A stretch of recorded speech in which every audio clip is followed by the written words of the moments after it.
UFO investigator David Cayton was particularly intrigued, not least because he'd already interviewed a family who had spotted a flying triangle later that same day while travelling along the M56 motorway in Cheshire. Well, we're standing on the control tower at Barton Aerodrome near Manchester. I'm talking to Malcolm Smith, who's a pilot of a Jodel aircraft.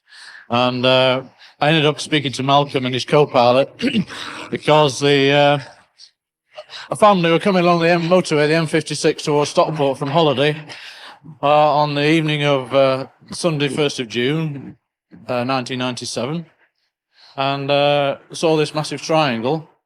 And our local paper, the Stockport Express, put a little item out with the Seal family's agreement, looking for other witnesses. And to our delight, Malcolm rang me up because his sister lives in the Stockport area, bought the paper, and remembered Malcolm telling her about this triangle they saw that undertook their aircraft on the same day, beautiful sunny morning, not like today, of the 1st of June.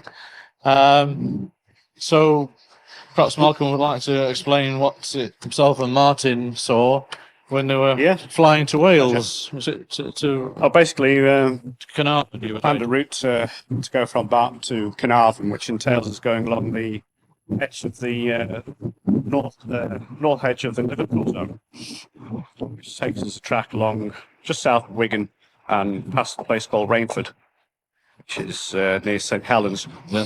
We were cruising at about 1,500 feet, 90 knots approximately, when Martin, who was in the co-pilot seat on the right-hand side, suddenly drew my attention to a very large triangular-shaped shadow that was overtaking our starboard wing, which I saw immediately, and it just appeared to be a very sharply defined triangular-shaped shadow, measuring approximately 150 to 200 foot across the wingspan. It was travelling almost exactly the same direction as us, which is due west, and overtaking us. I would say it was probably doing twice the speed that we were doing. Immediately we were a little bit concerned because the nature of the shadow was so sharp and well defined. You would expect it to be very close to where our aircraft was, so I was quite concerned about the possibility of a collision. Yeah. So we had a look around everywhere to see what it was that was creating the shadow. There was absolutely nothing in the sky at all.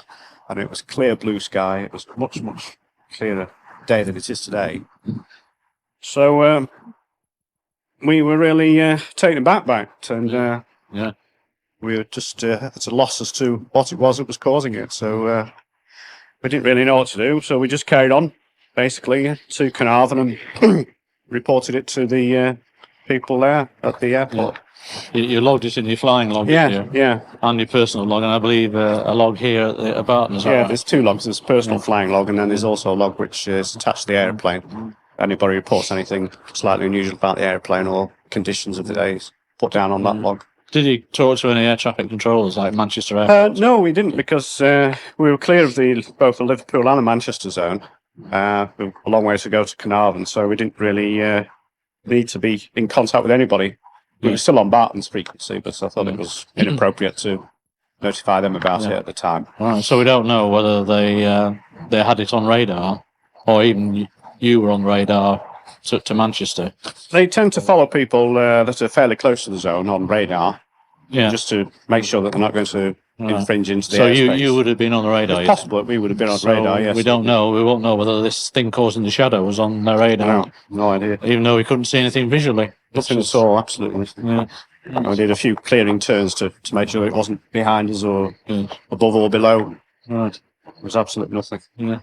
Well, since that event, we've had two other pilots contact us flying in a microlight on Sunday the 6th of July, so that's another Sunday event. And they were flying back from Cranfield in Bedfordshire from an aviation weekend, and they weren't too far from you. They were sort of Newton Willows, Haydock area, they thought. Yeah. And 1,200 feet, beautiful sunny day again, they said, and the triangle shadow passed them in the opposite direction. they were undecided about speed between perhaps 60 miles an hour to 200. The two of them couldn't make their minds up. Two brothers.